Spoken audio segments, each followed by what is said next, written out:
Baik, Assalamualaikum warahmatullahi wabarakatuh. Saya Ahmad Abdul Aziz Effendi akan melanjutkan materi sebelumnya, itu materi ke-8, yang mana itu tafsir Rawail Bayan karya Ali As-Sabuni. Baik, pertama itu kita bahas biografinya. Ali Sabuni merupakan seorang ulama besar pada abad ke-20 asal Suriah. Beliau lahir di kota Halab Aleppo dan tumbuh dalam lingkungan yang kuat dengan tradisi keilmuan. Pendidikan dasarnya ditempuh di kota kelahirannya sebelum melanjutkan studi ke Universitas Al-Azhar Mesir, sebuah pusat keilmuan Islam. Di sana, ia memperoleh promosi akademi yang kokoh, terutama di bidang tafsir, hadis, fikih, dan bahasa Arab. Semenjak hidupnya, ia aktif mengajar, menulis, dan memberikan ceramah ilmiah di berbagai negara muslim. Ia dikenal sebagai ulama yang produktif.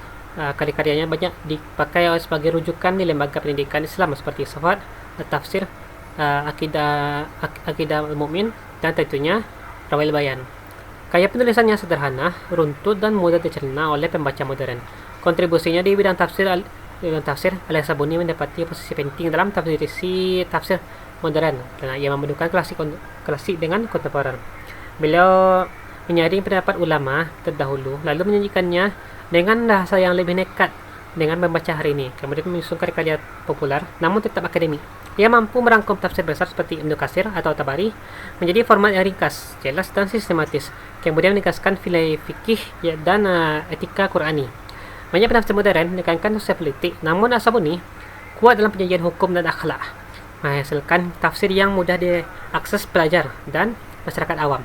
Inilah nilai tambah penting dari Rawail Bayan yang memang disusun dengan orientasi pendidikan. Kemudian untuk latar belakang historis penyusunan Rawail Bayan, kitab ini lahir dari kebutuhan mengajarkan ayat-ayat hukum kepada mahasiswa dan masyarakat secara sistematis. Pada masa As-Sabuni mengajar, banyak karya tafsir hukum yang dianggap terlalu teknis dan sulit dipahami. Faktor historis yang mempengaruhi penyusunan kitab ini antara lain situasi umat Islam membutuhkan karya yang menjembatani antara tafsir klasik dengan zaman modern. Untuk momentum kebangkitan studi Islam di Arab abad ke-20, banyak institusi pendidikan mencari buku wajar yang praktis namun otoritatif. Kemudian menggelambang reformasi pemikiran Islam yang menginginkan pengembalian hukum Islam kepada sumbernya yang orisinal, yaitu Al-Quran dan hadis. Kemudian kitab ini menjadi rujukan penting di dalam berbagai fakultas syariah di Timur Tengah. Untuk ciri khasnya tafsir Rawail Bayan terdapat beberapa karakter utama. Pertama, fokus pada ayat-ayat hukum atau al-ahkam. Hanya ada ayat yang mengandung ketentuan hukum yang dibahas secara mendalam. Kemudian penyajian yang ringkas namun jelas, tidak bertele-tele. Kemudian penyajian bahasa dan makna dikemukakan secara runtut. Kemudian mengumpulkan pendapat ulama muktabar dan memilih yang paling kuat. Kemudian penguatan argumentasi yang dengan hadis Nabi, kias dan akidah fikih dengan kaidah fikih. Kemudian bahasa yang mudah dipahami, seperti saya bahas tadi, bahasanya sangat mudah dipahami, jadi cocok untuk mahasiswa. Kemudian metode penafsiran Rawail Bayan, metode yang menggunakan dapat dibedakan sebagai berikut. Pertama itu metode tahlili. Ayat ini dibahas satu persatu dari aspek bahasa, sebab turunnya ayat, konteks hingga makna hukumnya secara runtut.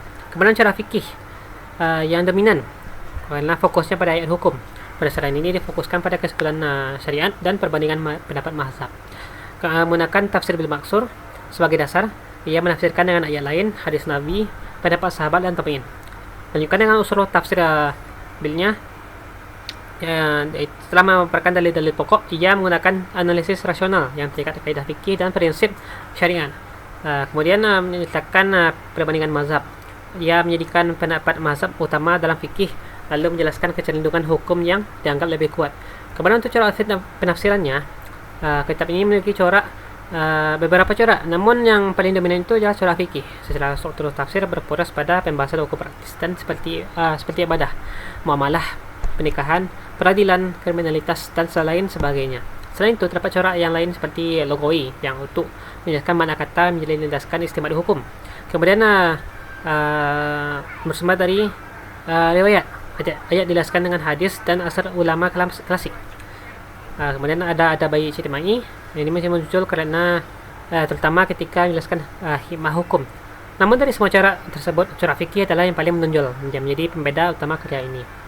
Ya, jadi bisa kita simpulkan bahwasanya kitab ini menjadi jembatan antara kekayaan mana kan klasik dengan gaya akademik modern. Ia memudahkan pelajar memahami ayat hukum tanpa membaca kitab tafsir yang tebal dan sulit. Kejelasan penyajian dan rujukan klasik yang kuat membuatnya diterima luas di berbagai fakultas syariah. Mungkin hanya sekian yang dapat saya sampaikan. Lebih kurangnya saya minta maaf. Terima kasih atas perhatiannya. Wabillahi taufiq wal hidayah. Wassalamualaikum warahmatullahi wabarakatuh.